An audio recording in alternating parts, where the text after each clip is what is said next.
This is the theBreaker.news podcast for the week of March 23rd, 2025. I'm Bob Mackin, publisher of theBreaker.news and host of the theBreaker.news podcast. Welcome to edition number 388. The Breaker is your source for news, opinion, and analysis about British Columbia issues, institutions, and influencers. Later, I'll tell you how you can support The Breaker. On this edition, headlines from the Pacific Rim and the Pacific Northwest. I award a virtual Nanaimo bar to a difference maker. And on the big deal feature, Canada in 2025 is a cesspool of unethical lobbying, politicians who profit from their own decisions, excessive secrecy, and failure to act against foreign interference. With a federal election coming, hear from one of Canada's top advocates for government integrity, transparency, and accountability. My guest is Duff, Conacher, the co-founder of Democracy Watch.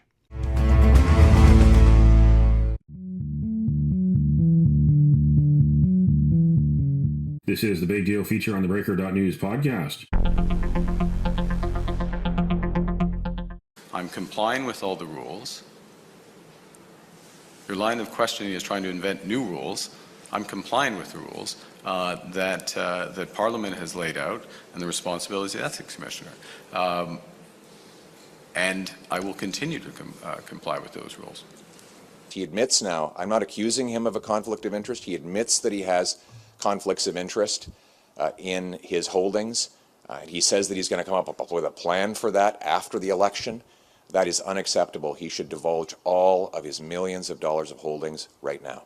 That was Prime Minister Mark Carney on March 17th in London, England, and Conservative leader Pierre Poilievre on March 20th in Saguenay, Quebec.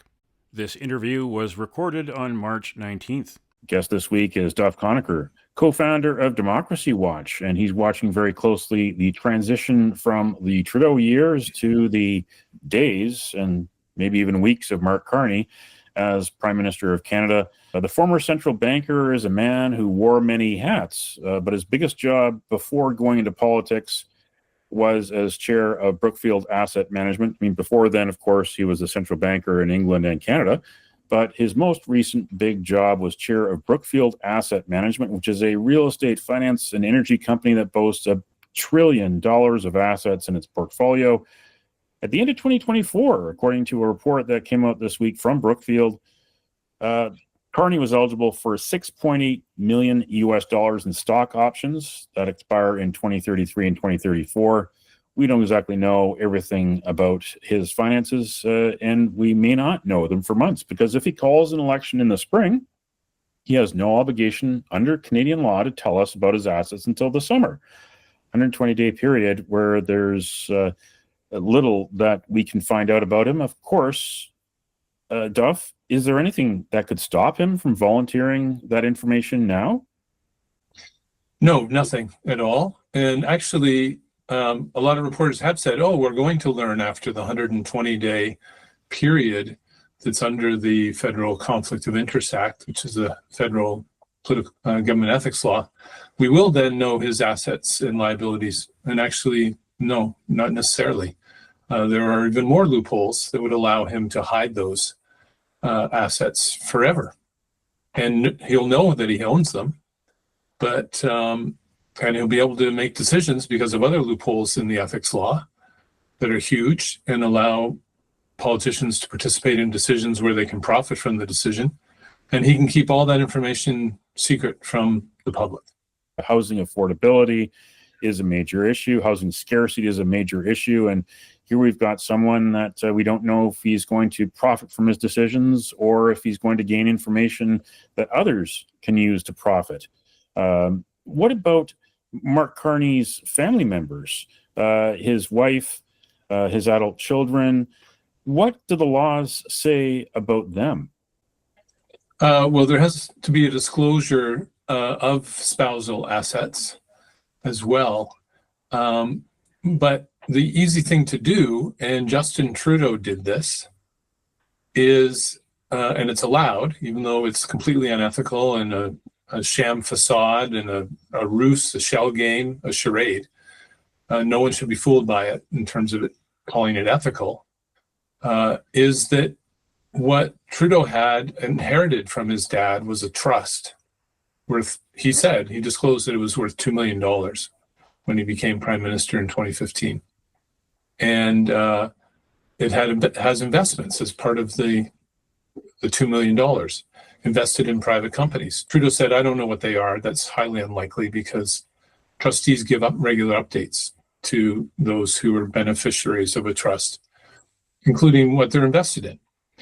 And what he did was he put it in a blind trust. Well, it's not a blind trust because he knew what he was putting in the trust. He got to choose the trustee. And he's also allowed to give initial instructions to the trustee.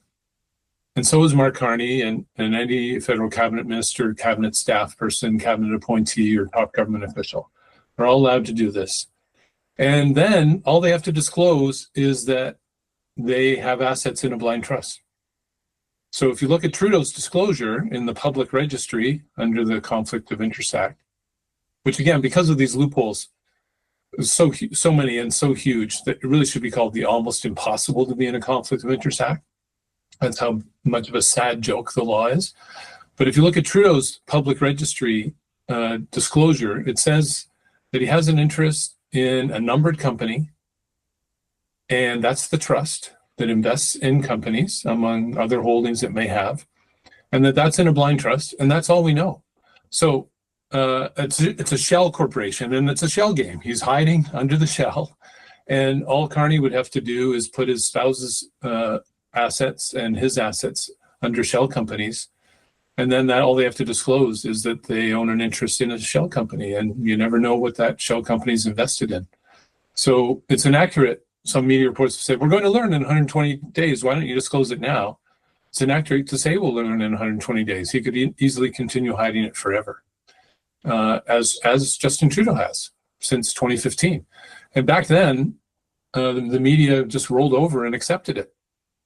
I don't know why. I guess only because Justin Trudeau wasn't coming out of business positions. He was coming out of being a teacher to become a politician. But, he has investments. As well, Pierre Poilievre, who has been screaming about this as conservative leader, he was promoting cryptocurrencies when he was running for the leadership of the Conservatives and said, I'm invested in crypto. Same thing. He was furthering his own interest by saying, I'll change the law to help the cryptocurrency industry when I become prime minister. And he was invested in cryptocurrency. You're allowed to do that because of another huge loophole in the law, so-called ethics law, that allows you to participate in decisions where you can profit from the decision while keeping your investments in the businesses you're helping secret. Again, that's how bad the law is. It's a sad joke. Yeah, for politicians, they call it a blind trust, but they're allowed to glance or peek, but I guess they can look but not stare. It really is a backward system that allows, again, as you say, too many loopholes for the politicians to profit off their decisions. Yeah, and a guy named Justice Parker did a royal inquiry into a cabinet minister of Brian Mulroney's called Sinclair Stevens way back in the late 80s. And he issued a report in 1987 saying blind trusts are not blind. They're a sham facade. Politician knows what they own. They should be banned. And politicians should be required to sell their investments and serve the public when they're in public office. And politicians across the country, because these loopholes exist in every provincial, territorial, and municipal ethics law as well, they've ignored that, and they want to ignore it because some of them, certainly ones at the top, want to keep these loopholes open so that they can profit from their own decisions. The devil's advocate, you hear a lot of people saying that Mark Carney is a skilled, successful person. He's been a central banker in 2 G7 countries. He became chair of a major corporation, and sure, he could be entitled to stock options and all the money that he's amassed over the years. Why is it important that we have conflict of interest laws? Why is it important that we press Mark Carney to reveal his information? Hasn't he earned it all? I mean, that's the devil's advocate point of view on this. So why is it important that our prime minister be transparent? Well, again, transparency alone won't do it because the loophole still exists in the law that even if he did disclose all his assets, he could participate in decisions that would help those businesses that he's invested in. So he'd be able to maintain those ties, financial ties, have a financial conflict of interest, and make decisions that would make himself more money. So we need more than transparency. And this all has to be prevented because he would say, oh, I'm making these decisions because I think they're in the public interest, but maybe he's making them to profit. And that's the reason for conflict of interest laws. The conflict of interest law is the top two most important laws in our democracy. The anti-bribery law in the criminal code prevents bribery that would corrupt policymaking. Conflict of Interest Act doesn't because of the loopholes, but should prevent conflicts of interest that would corrupt policymaking and lead to decisions that protect private interests, including the private interests of politicians, as opposed to decisions that uphold the public interest. And because no one can do a Vulcan mind meld, because only Spock could do that, and that was in a fictional show called Star Trek. No one can tell why someone is making a decision, what's between their ears. And that's why you have to prevent them from being in a conflict of interest by not having the financial investments that conflict with their duty to uphold the public interest. And if you don't have an effective system doing that, you're allowing them to make decisions that they could profit from. It's very dangerous. It leads to boondoggles and waste and corruption and abuse of the public interest.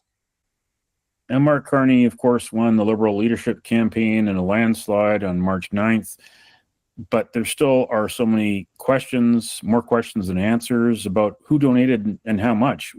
I have reported on some of the events that have happened. The event that happened February 12th that real estate marketer Bob Rennie held here in Vancouver. As you've pointed out, that there's huge loopholes in Canada's laws that allow foreigners, including foreign government-funded front groups and proxies, to secretly campaign and fundraise for party leadership contestants. And there's also the involvement of lobbyists who always do get involved with elections and with leadership contests. What is it that we don't know that we need to know, and how should this be changed so that we do get the transparency and accountability that we do deserve, so we get the right people running for office for the right reasons? Yeah, again, a situation where, like so many in politics, there's a crossroads, and one sign says legal and the other sign says ethical in different directions. And politicians say, oh, I'm following everything that's under the law, but that doesn't mean it's ethical, because politicians write their rules for themselves, and they've left open huge loopholes that allow trading of favors, essentially legalized bribery. And the trading of favors comes in lobbyists helping with campaigns, can do that in secret, no disclosure.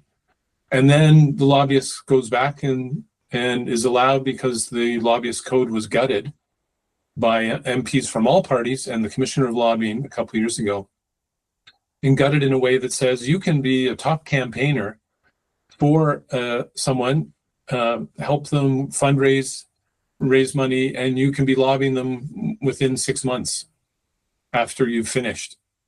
And it's all secret, the fact that you help them. So it's pretty easy to get away with violating even that 6-month cooling off period, because there's no disclosure that you actually help them. And that kind of favor trading is allowed.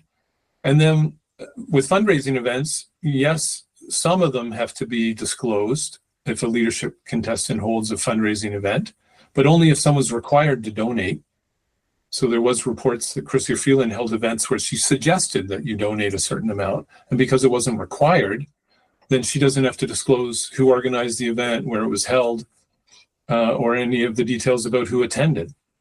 So essentially a legalized bribery system, and hiding who's organizing fundraising events, who's holding them, other than the one you were able to speculate based on a postal code as to where it was actually held, who's attending exactly. And of course, it's an opportunity to lobby behind closed doors.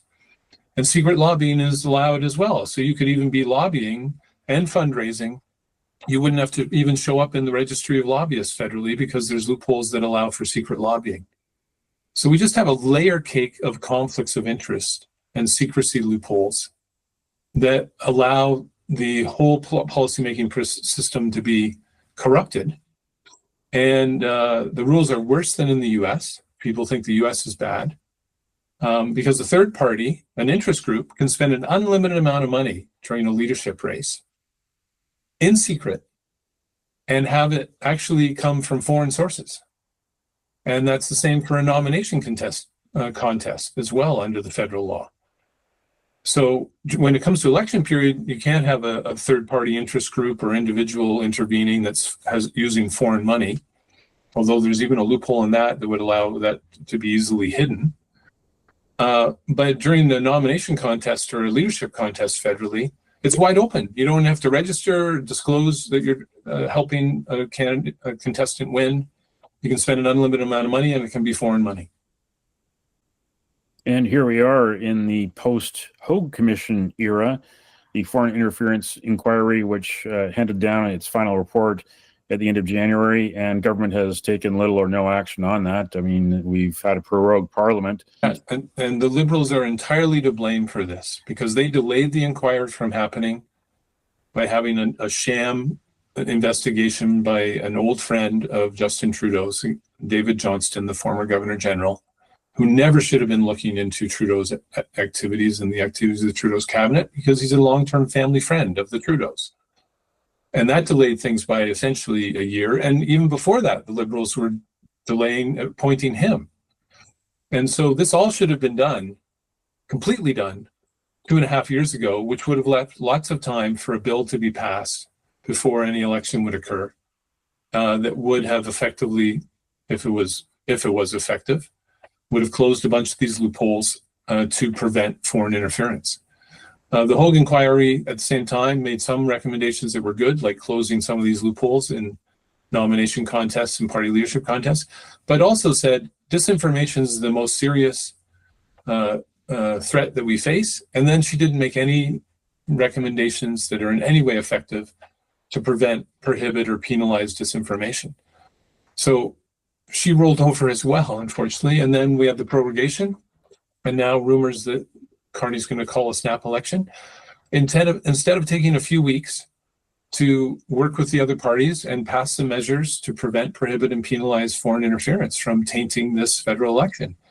And instead, he's acting in the partisan self-interest of the Liberals, who have caught up and eliminated the Conservatives' lead in the polls. And it's just a shame. In every single way, it's a shame. And this election is, I think, going to be undermined by foreign interference more than any other election has been. And it's, again, mainly the Liberals' fault, but it's really all parties' fault. All parties, the opposition parties had a majority of seats in Parliament. They could have passed measures to prevent, penalize, and prohibit foreign interference long ago if they wanted to. They didn't have to wait around for the Liberals. They had a majority in the House, and they could have done it. Passed the bill, sent it to the Senate, and dared the Senate to defy them. And it would be really difficult for unelected senators to say, "Oh no, we think it's fine to allow for foreign interference." So all of them could have passed a bill long ago, and it should have been done. And really, if politicians always say, "Oh, I don't understand why the public doesn't trust us," because you do things like this.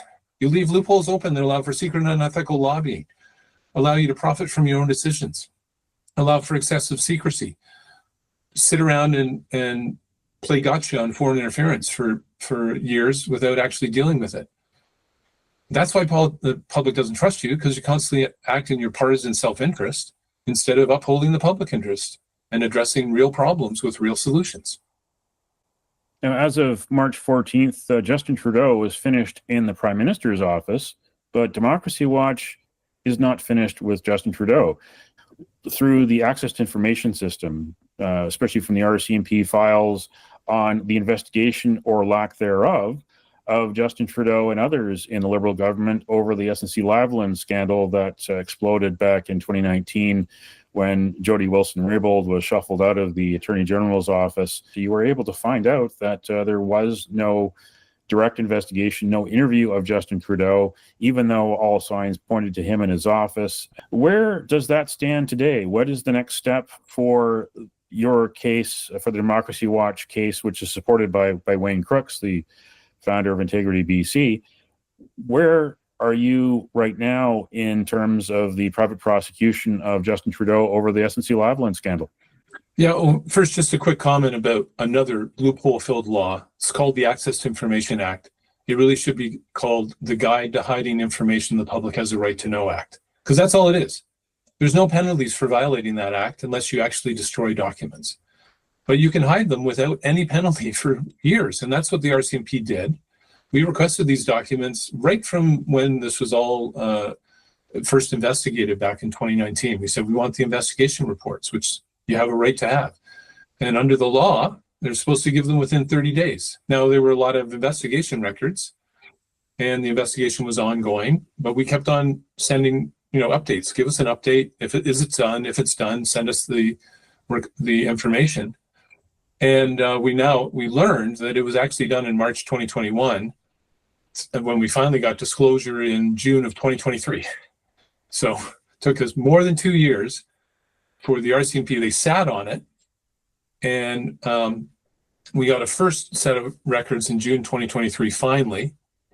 And showed the RCMP had sat on that final investigation report of its officers from March 2021 to January 2023 before they finally decided not to prosecute anyone. RCMP still refuses to disclose why they did that.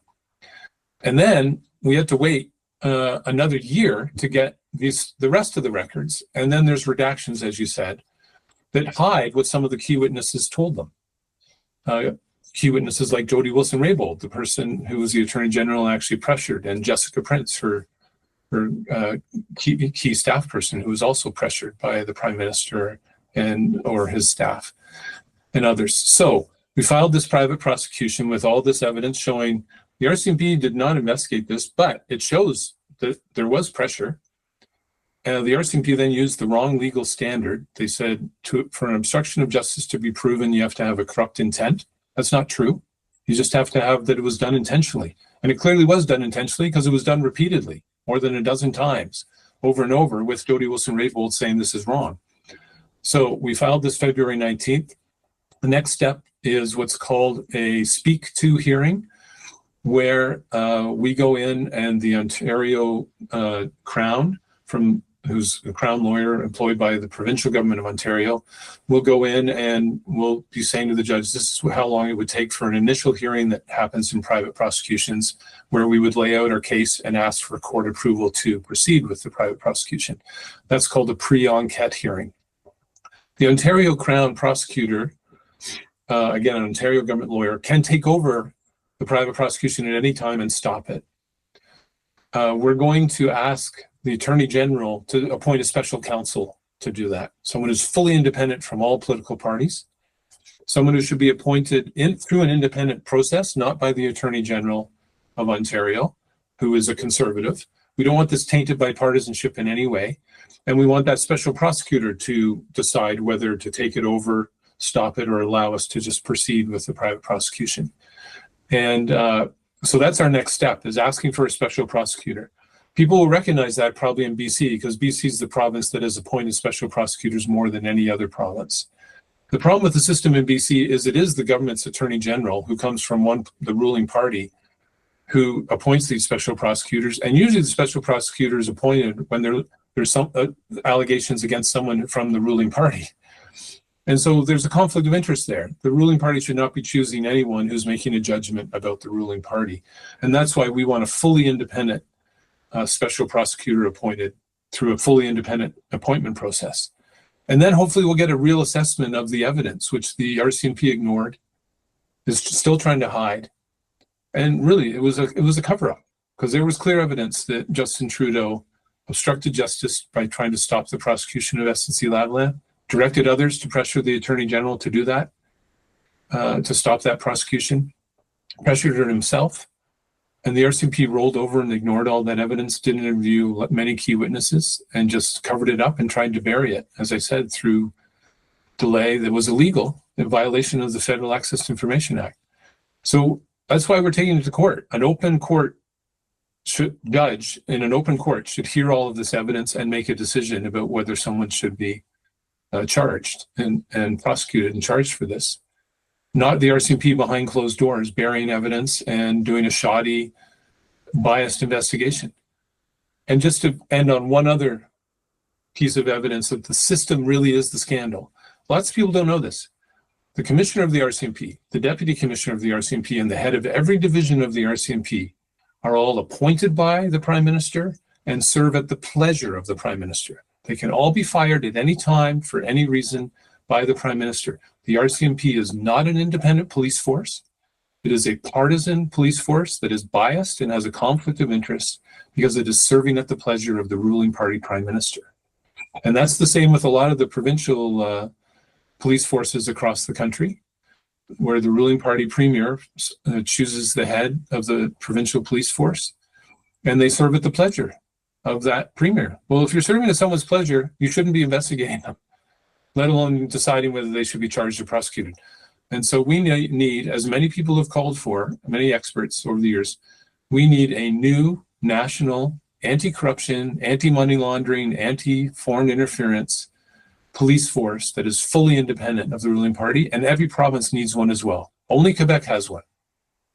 And it was created out of a corruption scandal that showed the police were not doing their job. And that's why it was created. Every province needs it, and the federal level needs it as well.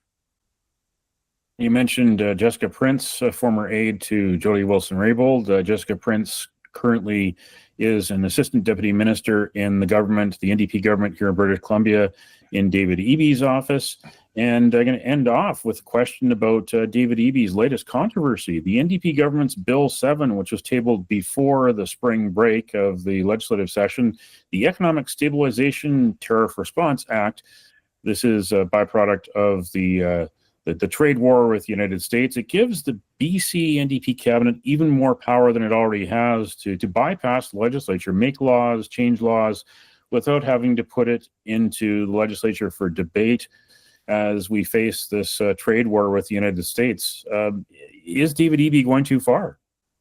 Very much so. And it's very dangerous. And whenever you see a government push to expand cabinet's powers, there has to be a pushback, because removing those checks of having review through the legislature is what leads to boondoggles and corruption and waste and abuse of the public interest, just like secrecy does, and secret lobbying and all the other things we've been talking about.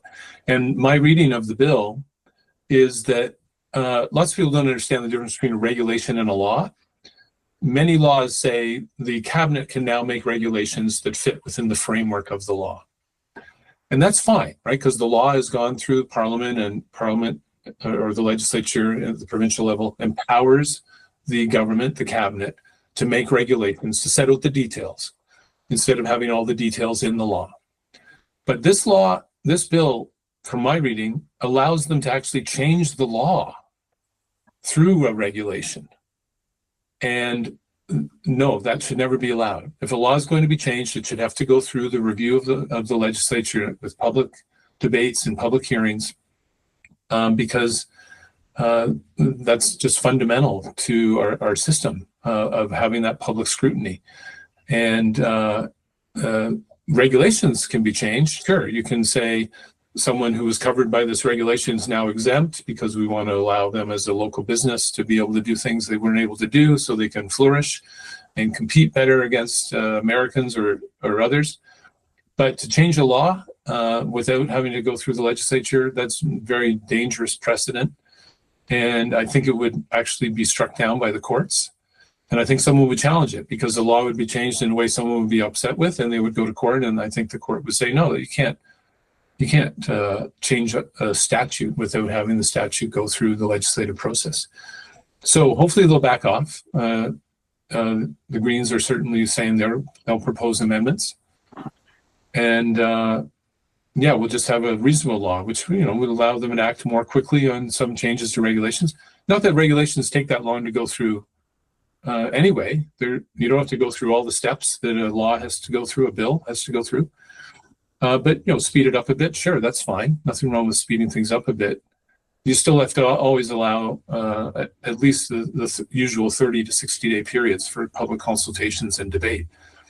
But the law goes much further than that the bill does, that's proposed, and hopefully will be changed before it's enacted. So thank you again to Duff Conacher, co-founder of Democracy Watch. Where can people find out more information about Democracy Watch? At democracywatch.ca, they can see all of our campaigns, information about the prosecution, and our campaigns to have everyone in politics and big business effectively required to be honest, ethical, transparent, representative, and waste preventing. And I'll keep you updated. We'll see how things go with all these developments in these areas, and happy to talk again. Thanks again. Thank you for your interest.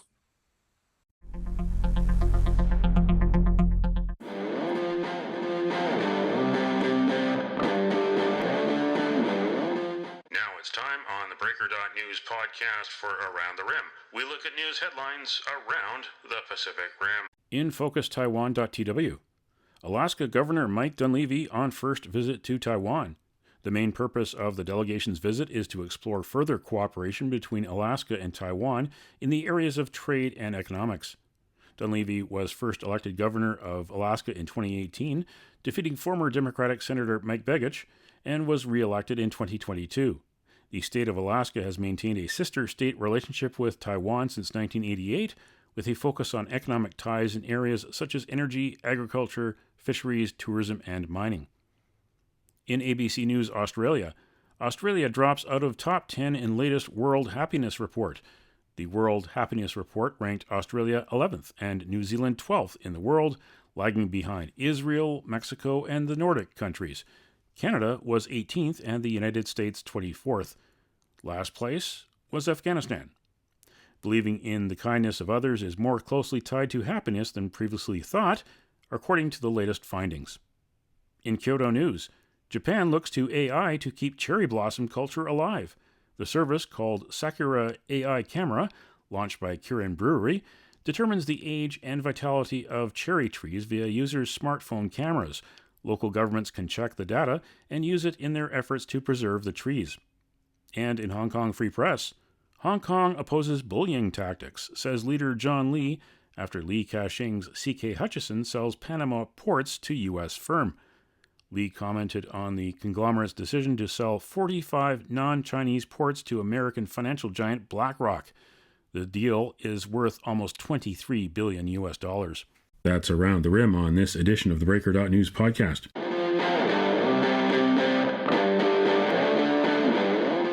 Now it's time on the Breaker.news podcast for Cascadia Calling.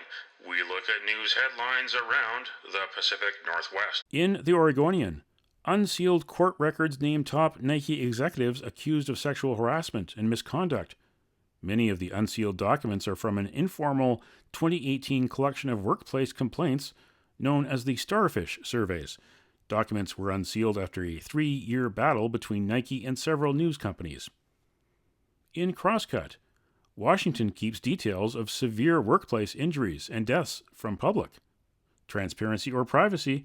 Labor and Industries says the law protects witnesses while advocates contend it prevents scrutiny of serious incidents and investigations. The law, which was passed in 1973 when the state enacted the Industrial Safety and Insurance Health Act, exempts investigative files of serious injuries or deaths from the public record, making them available only to the injured worker or the family of a deceased worker, legal representatives, the workers' union, and the employer. Others have to petition Superior Court to get a copy. And check out theBreaker.news and bobmackin.substack.com for the stories behind these headlines. Vancouver mayor invested in real estate crowdfunding firm that failed to register. And is new PM's honeymoon already over? Read the stories behind the headlines. Go to theBreaker.news and introducing bobmackin.substack.com. That's Cascadia Calling on this edition of the Breaker.news podcast.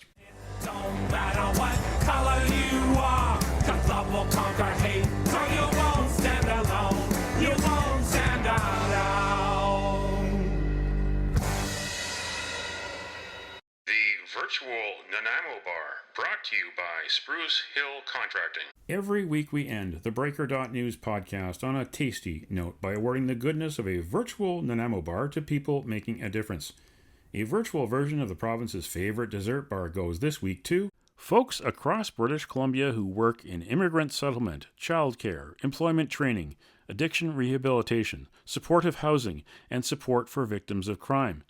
It is Community Social Services Awareness Month across British Columbia during March. And you can nominate someone for a virtual Nanaimo bar. Send me an email to bob@theBreaker.news. That's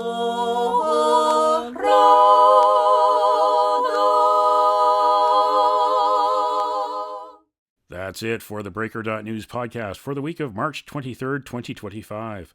I'm Bob Mackin. Thanks for joining me. Did you know that on the 23rd of March in 1996, Lee Teng-hui became the first Taiwan-born president and the first to be directly elected on the island nation? Now you know. Send me your feedback. Send me your story ideas to Bob at theBreaker.news. Bookmark theBreaker.news. You can also find us at theBreaker.ca and introducing bobmackin.substack.com. Visit me there too. Sign up for the free email newsletter and get updates to your inbox. Or follow The Breaker News for news as it happens on X, formerly Twitter. And you can support The Breaker for as little as $7 a month. For more information, go to bobmackin.substack.com. Until next week.